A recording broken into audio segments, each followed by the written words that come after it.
Entertainment's next, and a huge celebration of animation tonight. With more on that, here's Monica.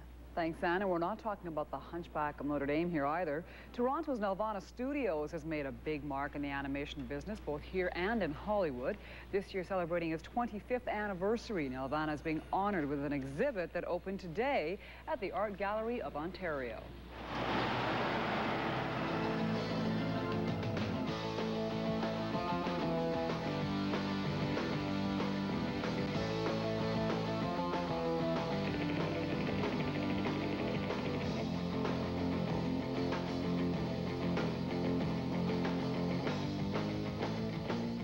Rupert, Babar, even the Care Bears are on display here at the Art Gallery of Ontario. Stephen, it seems a little bit strange to see animation here at the AGO. Well, not really. This is Nelvana's 25th anniversary, and in recognition of our partnership with the Art Gallery of Ontario and their Family Sundays program, the Art Gallery invited us to hold an exhibition of the art of Nelvana over the last 25 years. It's like they're showing off the cartoons and more people can see them, or like so they can see them and find out what they're about. And why do you like the Ewoks?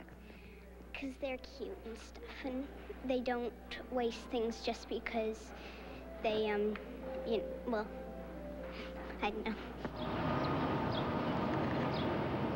A lot of the material, a lot of the things that are exhibited in art galleries are really sort of museum pieces, you know.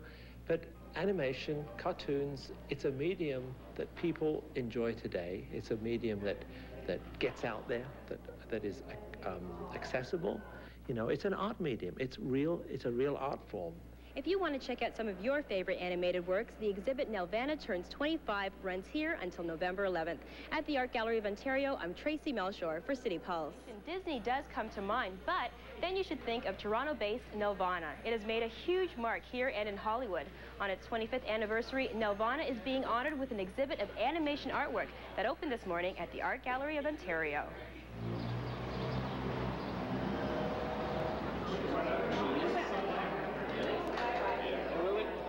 It's an enormously labor-intensive process, and most half-hour shows require anything up to 20,000 pieces of artwork. So over the years, we've created something between 600 and 800 shows, so you can imagine the volume of work there is. The fact that the art gallery and other galleries recognize cartoon and animation as a real art form. It's a very popular, it's a very commercial art form, which is fabulous.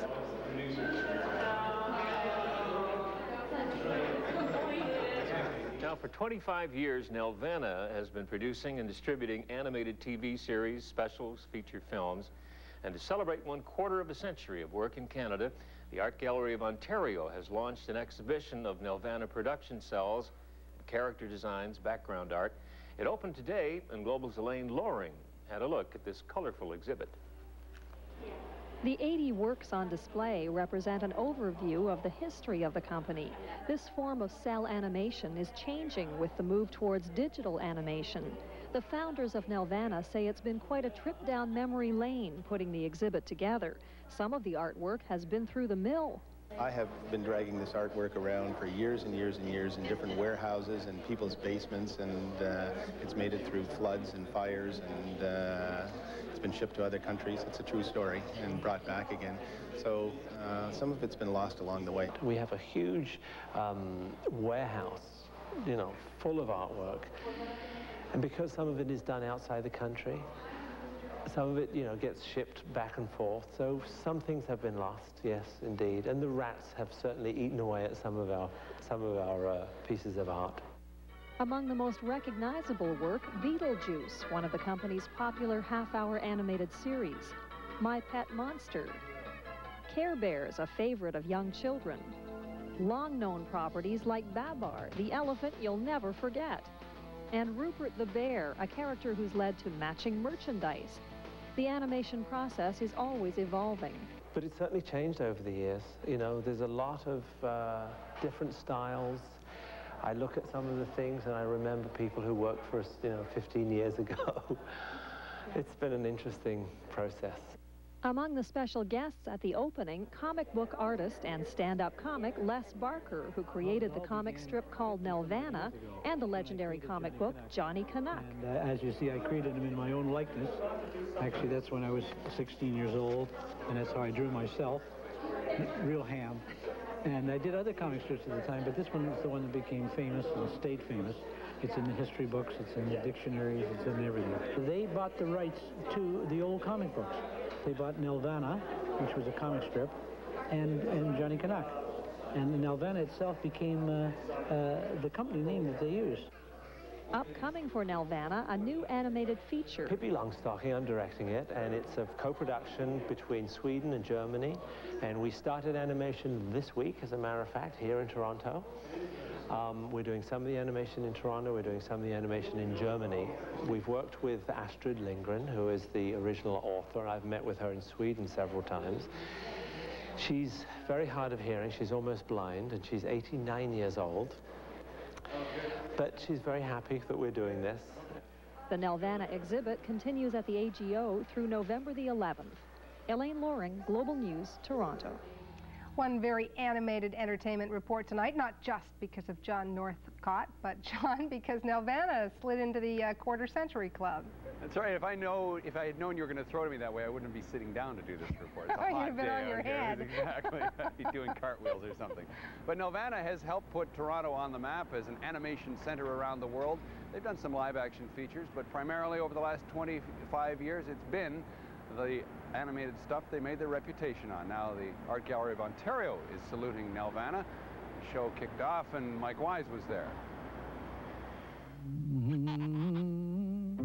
Why, Babar, you're up early. Nelvana artists have drawn some memorable images over the years, and now almost 80 of them are on display at the Art Gallery of Ontario. Since it was founded in the early 70s, Nelvana has grown into one of North America's largest animation houses, with offices around the world. This is the first time it's put together an exhibition like this. This artwork has been drowned, shot, kidnapped. It's been ransomed back from landlords where we had it in warehouses. It's been lost and found and lost and found and lost and found again. The collection spans Nelvana's entire 25-year history, featuring cells from some of its earliest half-hour specials, like A Cosmic Christmas or The Devil and Daniel Mouse. In later years, the collection reads like a who's who of Saturday morning TV, Eek the Cat, Beetlejuice, even the Care Bears. Many animators who started with Nelvana in Toronto have gone on to work at larger studios like Disney. When I see the credits on any animated feature, I know a lot of the names. I recognize a lot of the names as ex-Nelvana-ites. Much of the artwork was from TV series aimed at children, so the art gallery was sure to display the works for children. But artwork like this may soon be featured in museums, and not just art galleries. Within 5 years, the traditional painted animation cells may be gone, replaced by computers. Already, Nelvana is using state-of-the-art systems to work on new shows like Little Bear. The process now is a digital process whereby the drawings are scanned into an electronic system, they're digitized, painted, and composited with backgrounds. So the actual use of acetate is less and less and less. But unless someone prints the images from those new cartoons on a laser printer, there won't be an exhibit like this one for Nelvana's next 25 years. For CBC Entertainment, I'm Mike Wise in Toronto.